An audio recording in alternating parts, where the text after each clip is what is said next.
Welcome back. As we said earlier that we are going to talk about the means of combating terrorism after 21 Egyptians were killed by Daesh militants in Libya. We will try to know reactions of the international community and how can Egypt form a coalition to fight these rising threats coming from Libya. And to shed more light on this issue, we are delighted to be joined here in the studio by Mr.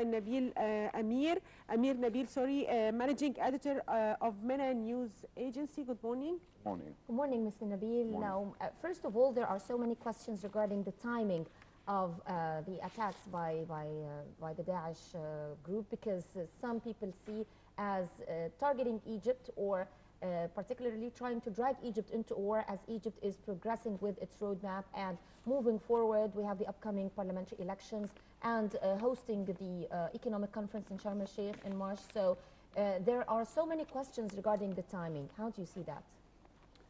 I think that Egypt has now a new era and a new plan. There's a lot of preparations for the coming economic conference in March. All the world are looking to Egypt and trying to support its plan and roadmap to the progressive economy after a lot of problems inside Egypt. So terrorism arms has a lot of people everywhere in the Arab world, in the countries like Libya, like Egypt itself, in Sinai, in Syria and Iraq.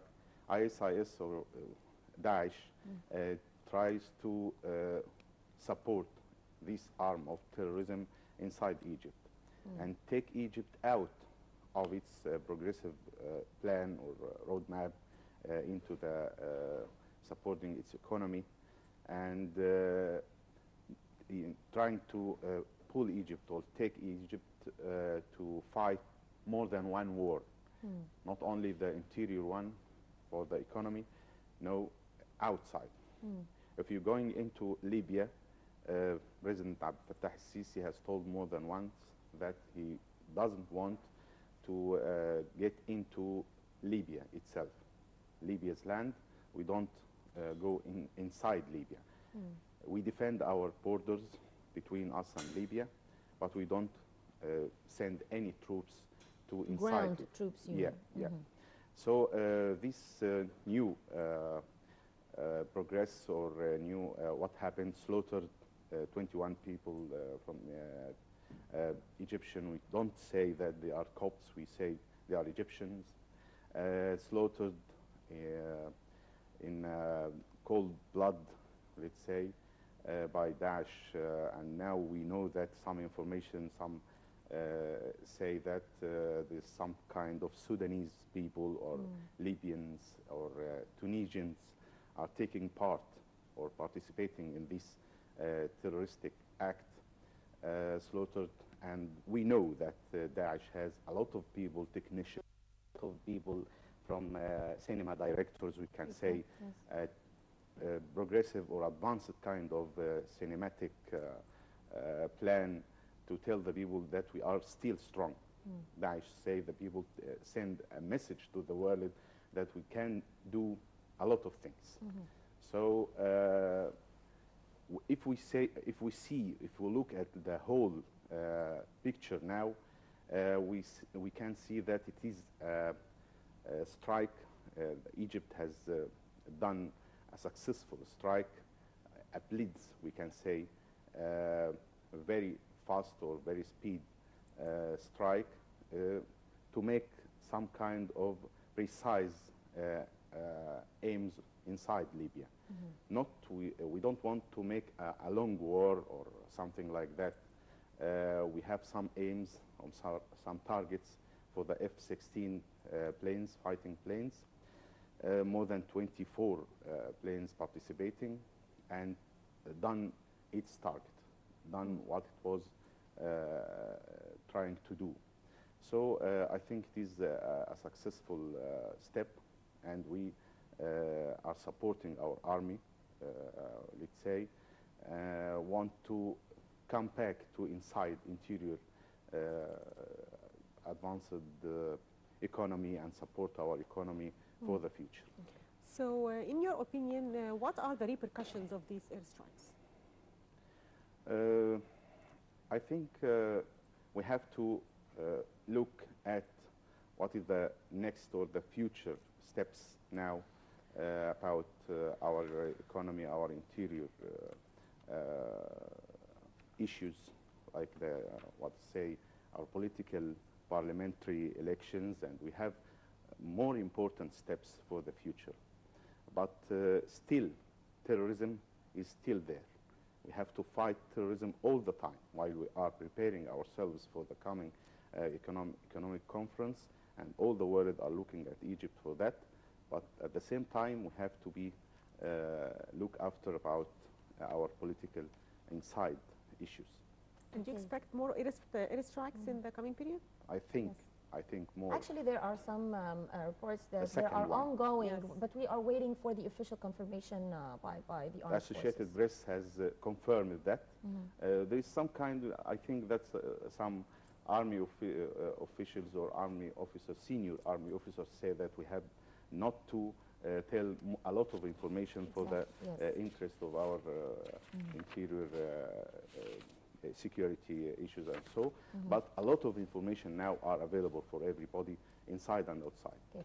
Mr. Nabil, you mentioned something interesting that caught everyone's attention, which is how the video is being produced in a cinematic way, in a very Hollywood style, using even sophisticated techniques, which can only be afforded or affordable by a country like the United States, and therefore so many people started questioning not only the reasons why it came out in such a cinematic way. Of course, the reason is to make everyone afraid of this group, but the more common questions was, what is the real role of a country like the United States in the formation of a group like Daesh? Especially that in the video, the man talking, he had like a British accent, or he appeared at least a foreigner, not an Arabian person talking in English. He's a native speaker of English, whether he's British or American, but he sounds a little bit British.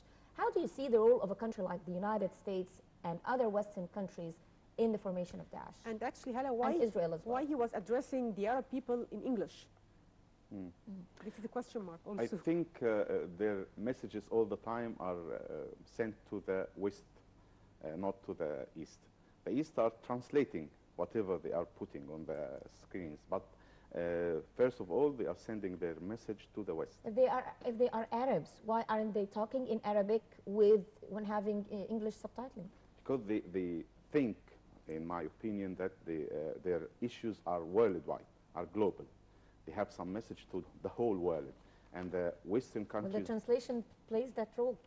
Yeah, but I think that if they put their message in the original English language or so, they are saying that we are a global entity. We are not inside, or we are not Libyan or something like Tunisian or so. We are global, and we have a strong arms worldwide. For the man who has put this message yesterday on the video, I think there's some experts say that he is a Libyan and coming from, he was against or Tunisian maybe, sent to Daesh in Syria and Iraq, had some training in the training camps, and coming back after the brainwash, if we can say. Some of them are Libyans who are supported Muammar al-Qaddafi. Some of them are Sudanese. Some of them, especially the tall people who are coming from the first. When I saw this video, I thought that they are Africans, because they are very tall, and they are putting it in a cinematic way, as you have said. They are trying to tell the people we are strong, and we have a lot of people from a lot of countries, not only from Libyans or so. And they have some issues, I think. They have issues like supported Gaddafi, supporting former regimes in the whole region, and they are trying to tell the people that we can face the whole world, and we can face the Western. About the Western supporting to Daesh, I think a lot of people know that now that the United States can put an end for this terroristic phenomena, I think, but they don't want that. If the interests like the oil companies or so are stricken by them, I think the interfering, the United States, and the airstrikes from the sky coming from United States to put an end for this, in particular, step from Daesh or ISIS. But after that, or after all, they are trying to let them to put anything to make the strikes, to slaughter the people, and to make the whole leaders in the region afraid all the time that an entity like Israel, we can say. But sir, the theory goes beyond financing or funding Daesh, because now everyone is convinced not only that the United States or many Western countries are supporting Daesh, but that they are actually taking part in that there are Western militants taking part with Daesh. We have seen so many strange things on the internet. We have seen a man having the tattoo of the U.S. Army on his arm. We have seen that. That was one of them. We have seen the man talking in British. So it's not only funding or giving them weapons or so on, actually taking part in their operations. Yes, they are. Some of them are citizens from the Western citizens already, and they are trained in some particular parts of the world, like between Syria, borders between Syria and Iraq. And 20 or 15 years ago, we have heard about some people who were trained in the camps between Afghanistan and Pakistan. And before the 9/11 attacks and so, there were some people coming with brainwash, and they are saying that we are Muslims or so, and trying to kill people. All of them were Western and trained in Peshawar between Pakistan and Afghanistan. Peshawar, the new Peshawar now, is the places between Iraq and Syria. Some of them are Western citizens, some of them are Arab citizens, and all are inside on one umbrella that is Daesh, or training terroristic, and with some targets, with some avenging or revenge the former leaders, or avenge some regimes, particular regimes in the countries. They have some financing and some support.